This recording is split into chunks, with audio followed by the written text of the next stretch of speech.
Unified 911, anong matutulong namin sa'yo? Anya ti maitulong mi ken kapo. Anong may tatabang ko sa Unsay imo? akong ikatabang nimo? Ngini makadabang na misal ka no. Sa anumang wika o dialekto, may tulong na darating sa iyo.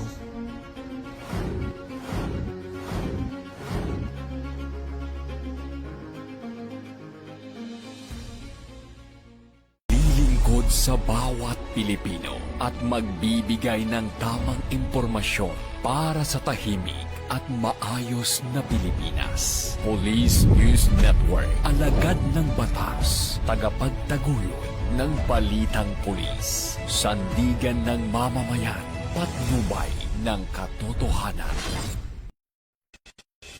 Na Kampo Krame, maghahatid ng pinakahuling kaganapan at nagbabagang balita. Ito ang PNN Police News Network. At ngayon, ang inyong mga tagapagbalita. Magandang araw, Bagong Pilipinas. Ako ang inyong alagad ng batas, tagataguyod ng Balitang Pulis, Patrolman Gerald Gallardo. Maghahatid sa inyo ng tamang balita, kwento ng pulis at serbisyo para sa mamamayan. At ito ang PNP News Online, ang pangunahing balita ng Police News Network. Alagad ng batas, tagataguyod ng Balitang Pulis.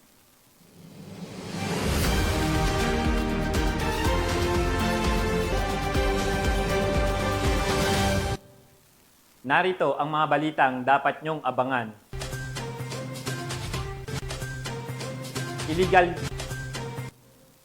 Illegal na paggawa ng paputok nasabat ng pulisya sa Bukawi, Bulacan.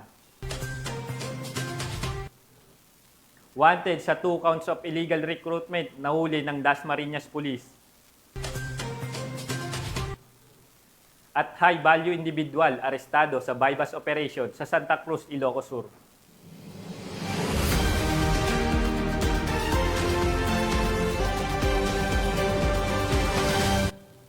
Narito ang mga balitang hatid ng ating PNN correspondent mula sa iba't ibang panig ng bansa.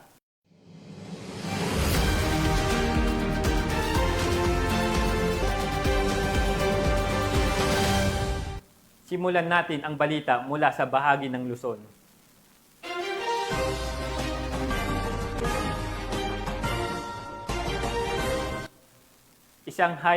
Isang high-value individual na aresto sa isinagawang bypass operation ng Santa Cruz Police Station sa Santa Cruz, Ilocos Sur.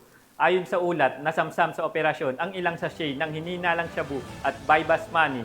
Ang balitang yan ay ihatid ni Police Staff Sergeant Jandel Supremo. Bandang alas 11:30 ng umaga noong Oktubre 27, 2025, isinagawa ng mga tauhan ng Santa Cruz Police Station ang isang joint anti-illegal drug bypass operation sa barangay ng Tinga, Santa Cruz, Ilocos Sur. Pinangunahan ni Police Major Paul Vincent Tadeo, officer in charge ng Santa Cruz Municipal Police Station, ang operasyon katuwang ang mga miyembro ng PIT Ilocos Sur, RIU-1, 2nd ISPMFC, 103rd Company ng RMFB-1 at MLET Santa Cruz sa koordinasyon ng PDEA Regional Office 1. Sa operasyon, naaresto ang suspect na kinilalang si alias Jake, 58 anyos, walang trabaho at isang drug surrendering na kabilang sa listahan ng high-value individuals. Nahuli ito sa aktong nagbebenta ng hininalang shabu sa isang pusher buyer. Na-recover mula sa suspect ang 4 na sachet ng hininalang shabu, kabilang ang bypass item, may kabuang timbang na 16.8 gramo at tinatayang halaga na 109,344. Nakumpiska rin ang isang 1,000 mark money, 1,200 cash, lighter, pitaka, driver's license case, at isang Oppo Android phone. Ayon kay Police Major Tadeo, agad isinagawa ang inventory at marking ng mga ebidensya sa presensya ng suspect at mga saksi. Dinala rin ang suspect sa Ilocos Sur District Hospital para sa medical na eksaminasyon at kasalukuyan ng sumailalim sa laboratory at drug test sa Provincial Forensic Unit sa Bantay, Ilocos Sur.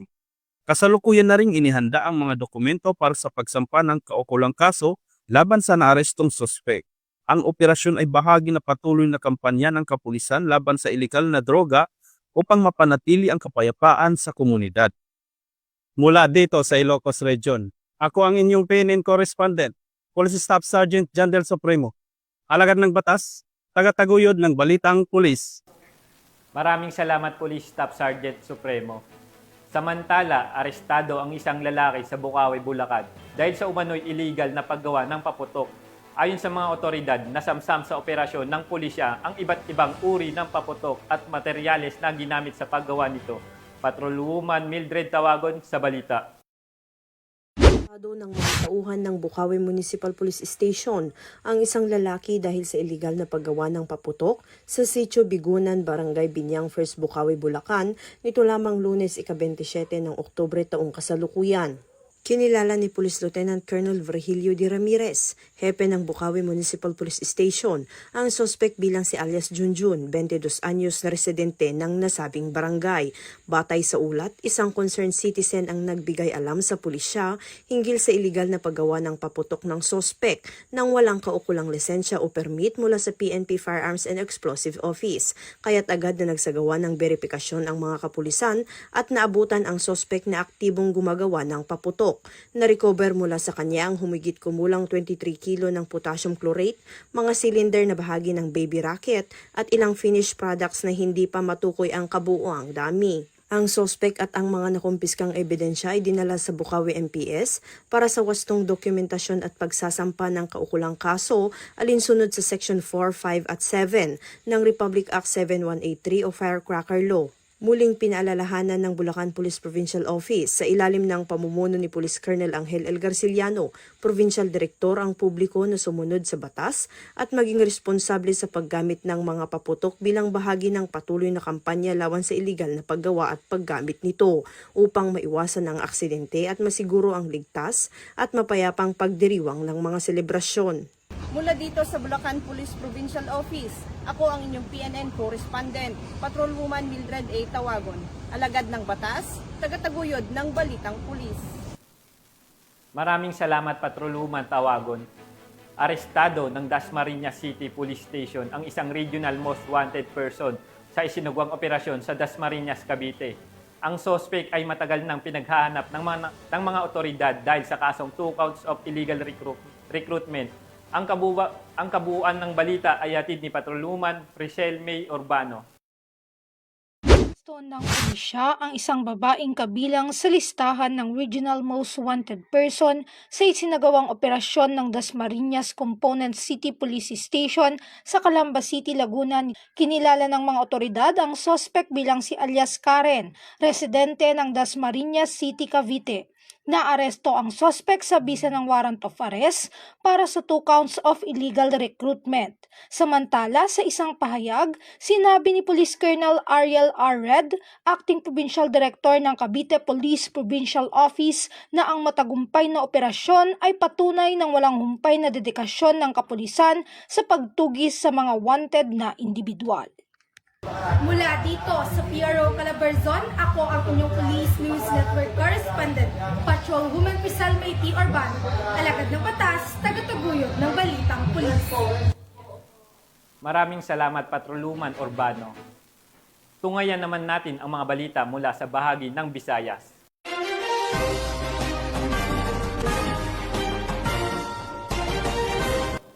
Mahigit 200,000 pisong halaga ng hinihinalang shabu ang nakumpiska sa isang operasyon ng mga pulis sa bayan ng Sara, Iloilo. Narito ang ulat ni Patrolwoman Glidel Astrologo. Arestado ang isang tagabantay ng Tianguis sa isinagawang matagumpay na buy-bust operation ng mga kapulisan sa Barangay Alibayog, Sara, Iloilo. Ito lamang ika-25 ng Oktubre taong kasalukuyan. Ayon kay Police Lieutenant Brett Balopinos, Deputy Chief of Police ng Sara Municipal Police Station, nakilala ang suspect bilang si alias Marco, 41 taong gulang, walang asawa at residente ng nasabing barangay. Ang operasyon ay pinangunahan ng Sara Municipal Police Station katuwang ang Provincial Intelligence Unit at 2nd Iloilo Provincial Mobile Force Company. Sa isinagawang transaksyon, nabintahan si alias Marco ng isang sachet ng hinihinalang shabu na nagkakahalaga na 1,100 pesos. Nang siyasatin pa ng mga operatiba, na-recover mula sa kanya ang karagdagang 7 sachet ng hinihinalang shabu at ilang non-drug items. Sa kabuuan, sa humigit kumulang 32 gramo ng iligal na droga ang nakumpiska mula sa suspect na may tinatayang halagang 217,000 pesos ayon sa standard drug price value. Kasalukuyang nasa kustudiya ng Sara Municipal Police Station si alias Marco para sa tamang disposisyon at sasampahan ng kasong paglabag sa Republic Act 9165 o ang Comprehensive Dangerous Drugs Act of 2002. Patuloy naman ang panawagan ng kapulisan sa publiko na makipagtulungan sa kanilang kampanya kontra iligal na droga upang mapanatili ang katahimikan at kaayusan sa probinsya ng Iloilo, alinsunod sa isinusulong ng pambansang pulisya na bagong PNP para sa bagong Pilipinas, serbisyong mabilis, tapat at nararamdaman. Mula dito sa Police Regional Office 6, ako ang iyong Police News Network Correspondent, Patrolwoman Glidel Astrologo, alagad ng batas, tagataguyod ng balitang pulis. Maraming salamat, Patrolwoman Astrologo. Isang makabuluhang proyekto ang isinakatuparan ng Bohol Police Provincial Office na nagbigay hindi lang ng tirahan kundi pati mga pag-asa sa ilang pamilyang nangailangan. Ang kabuuang balita ihatid yan ni Patrolwoman Judith Nicanor. Naghatid ng bagong pag-asa ang inihandog ng Bohol PNP, libreng alagad o balay program na libreng pabahay sa 3 pamilya sa ilang barangay ng Ubay, Bohol nitong ika-26 ng Oktubre taong kasalukuyan. Nabigyan ng bagong tahanan ang 3 benepisyaryo sa mga piling barangay ng Ubay. Unang benepisyaryo ay ang matatandang magkapatid na sina Marquita at Martina Atuel.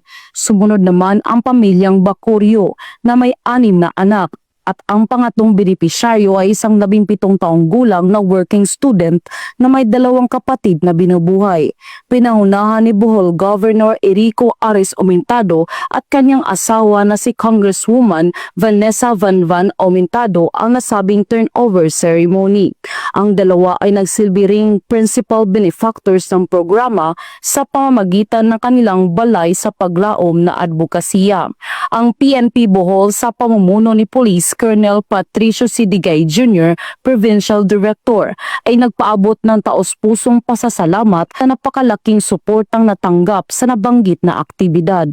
Ang mahalagang yugto na ito ay naging posible sa pamamagitan ng walang patid na suporta ng pamalaang lokal ng Ubay sa pamumuno ni Honorable Mayor Violeta Reyes at ang mga masisipag na tauhan ng Ubay Municipal Police Station sa pangunguna ni Police Captain Amelito Meloria.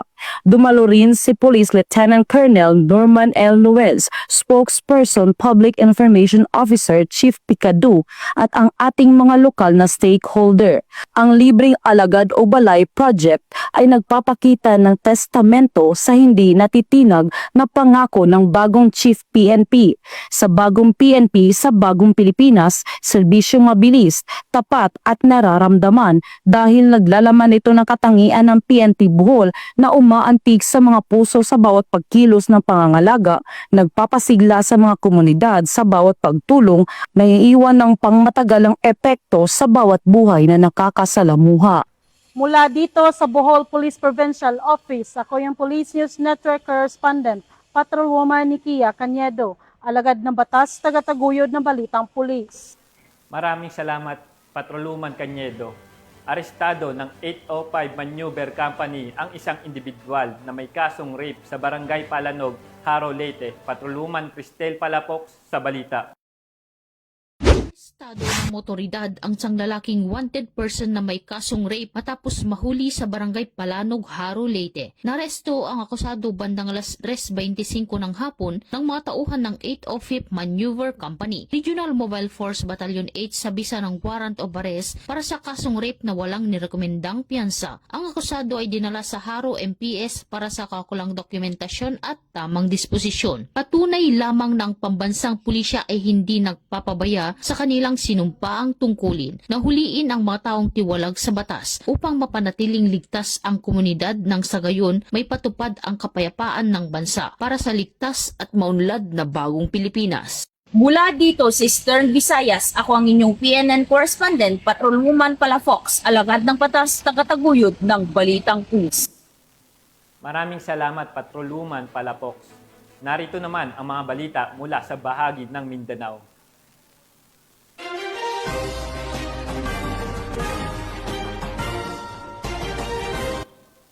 Nakibahagi ang Police Regional Office Bangsamoro Autonomous Region o PROBAR sa pagdiriwang ng National Indigenous People Month na ginanap sa Maguindanao del Sur.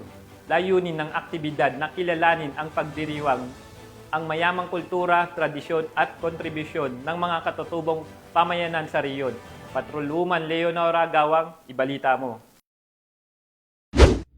Nakiisa ang Police Regional Office Bangsamoro Autonomous Region sa pamumuno ni Police Brigadier General Jason C. De Guzman sa pagdiriwang ng National Indigenous Peoples Month na ginanap sa Timanan, South UP, Maguindanao del Sur nito lamang Oktubre taong kasalukuyan. Ang naturang aktibidad ay dinaluhan ng LGU, katuwang ang ibang personahe ng Maguindanao del Sur PPO at mga stakeholders. Ang naturang aktibidad ay may temang Weaving Culture, Enriching Future, Empowering Indigenous Communities as Bedrock of Sustainable Development, na kung saan naging tampok dito ang pagdiriwang ng samut-saring aktibidad na nagpakita ng mayamang kultura, sining at tradisyon ng mga katutubong pamayanan. Ang naturang aktibidad ay isa ring panawagan para sa pagkakaisa at pakikipagtulungan ng mga ahensya ng seguridad, mga stakeholder at mga katutubong pamayanan upang matiyak na kinikilala at pinangangalagaan ang mga karapatan at tinig ng mga katutubong mamamayan. Nanatiling tapat ang PROBAR sa pagsuporta sa mga inisyatiba na nagbibigay lakas at oportunidad sa mga katutubong pamayanan bilang hakbang tungo sa mas inklusibo at sustenableng kinabukasan.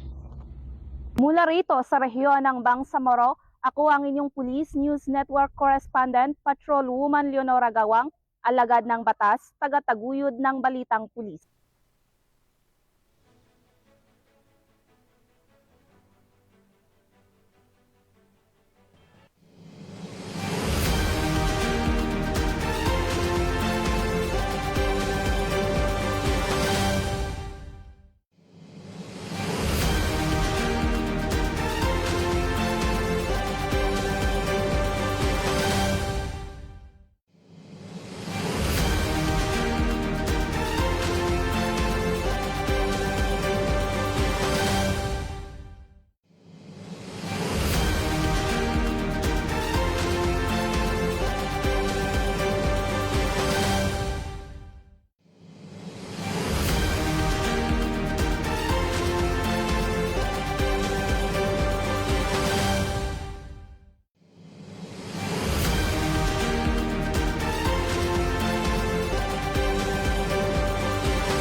At mga ka-PNN, 58 days na lang, Pasko na.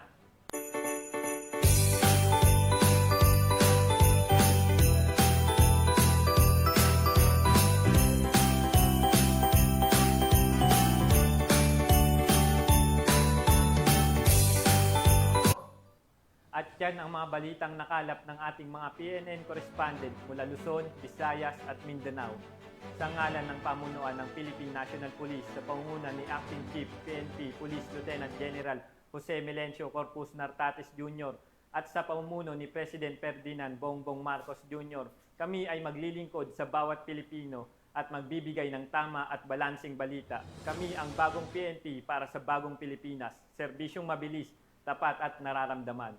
Mula rito sa tanggapan ng tagapag-ugnay ng Pambansang Pulisya, ako ang inyong alagad ng batas, tagataguyod ng Balitang Pulis, Patrolman Gerald Gallardo, maghahatid ng tamang balita, kwento ng pulis at serbisyo para sa mamamayan. At ito ang PNP News Online, ang pangunahing balita ng Police News Network.